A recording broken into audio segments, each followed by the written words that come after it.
जय हिंद दोस्तों, हम डोरीगंज संजय कुमार यादव। तो टुनटुन यादव पे चोरी का इल्ज़ाम लगाया जा रहा है और चोरी का इल्ज़ाम लगा रहा है कौन? तो छपरा जिला का है छोटू शिकारी वही। और कौन गाना पे चोरी का इल्ज़ाम लगाया जा रहा है वो हम बतला रहे हैं। जो टुनटुन यादव राशि में बदमाशी गाना गाए थे वही गाना पे चोरी का इल्ज़ाम लगाया जा रहा है। बतला रहा था कि राशि में बदमाशी गाना हमारा है, तो वो लाइव आया कल है और बतला रहा नीतीश बिहारी को उल्टा सीधा बोल रहा था। मगर क्यों?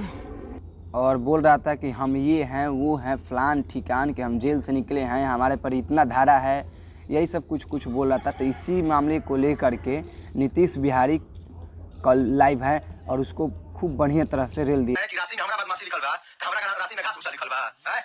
और जो लोग ओपन चैलेंज कर रहे हैं, खुलेआम बोल रहे हैं कि गोली मार देंगे, तो हम भी बोल दे रहे हैं मार दीजिएगा गोली। हम भी सामने टाइट कर रहे हैं और हम भी छपरा गए हैं और हम छपरा में घूमेंगे, हमको छपरा में गोली मार दीजिएगा। कहीं हम ओपन चैलेंज को दे रहे हैं कि हमको गोली मार दीजिएगा। इतना आप औकात है ना, तो गोली मार दीजिएगा। और जेल जाला सब बाका बाहुबली अथी ना हो जाला, जेल छोड़ चुका जाला, सब कुछ जेल जाला। तो भाई लोग अब हम गाना के बात करते हैं, ठीक है? तो पहले तू लोग हई बांदा छोटू शिकारी के गाना सुन लो। बेकार है भैया, मैं तो टूट गया। ये गाना में खाली राशि और बदमाशी के शब्द प्रयोग कइल बा, ना कि एमे अदर चीज के प्रयोग कइल गइल बा। बात तो सही है। तो भाई ये छोटू शिकारी के गाना में ना तो स्वर मिलता, ना तो अंतरा मिलता, ना तो म्यूजिक मिलता, खाली एमे राशि और बदमाशी के शब्द यूज कइल बा और कुछो ना। अब टुनटुन यादव जी का आप लोग गाना देख सकते हैं।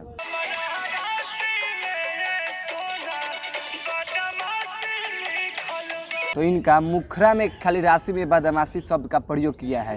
तो मुखरा और अंतरा में कितना अलग है अब तूहे लोग बतलावो लोग। तो भाई लोग देखो लोग, टुनटुन यादव के गाना से छोटू शिकारी के गाना से टुनटुन यादव के गाना म्यूजिको से अलग बा, अंतरों से अलग बा, स्वरों से अलग बा। तो एक हमारा बुझाता ना छोटू शिकारी के गाना उन्हें ना चलत हो नू। तो इस सारा झूठो खनिया के लाइव में दू शब्द बोलता बकचोदी करता कि हमरो गाना में चल जाओ। बात तो सही है। और ये चुतिया बोल रहा है कि हम अपराधी हैं, हई है, जेल से हैं। तरवे साले तुमको छोटू शिकारी बोल रहे हैं, तुरा गाना गावे से अपराधी वाला तू अपराधी बन जीते आए।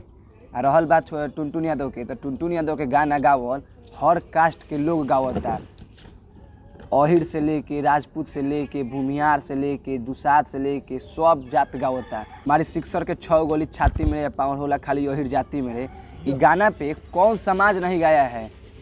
जो टुनटुन यादव जो कर दिया है भोजपुरी में अहिरान के लिए, तो हर समाज है ना यही गाना मतलब कि धुन चेंज करके, लिरिक चेंज करके गाता है। सोच ले, टुनटुन यादव जो गाना गा दिए हैं और उसी गाना पे दूसरा सिंगर, दूसरा कास्ट के सिंगर लोग गाना लेके गा दे रहा है। तो टुनटुन यादव कहीं लाइव में आके बोले हैं कि तुम हमारा गाना काहे चुरा दिया है, लिरिक्स काहे ले लिया है, म्यूजिक काहे ले लिया है, बोले हैं। तुम्हारा एगो गाना में खाली राशि और बदमाशी शब्द का यूज का हो गया, तो तुम डायरेक्ट आके लाइव में फलान ठिकान बोलने लगा। सॉरी।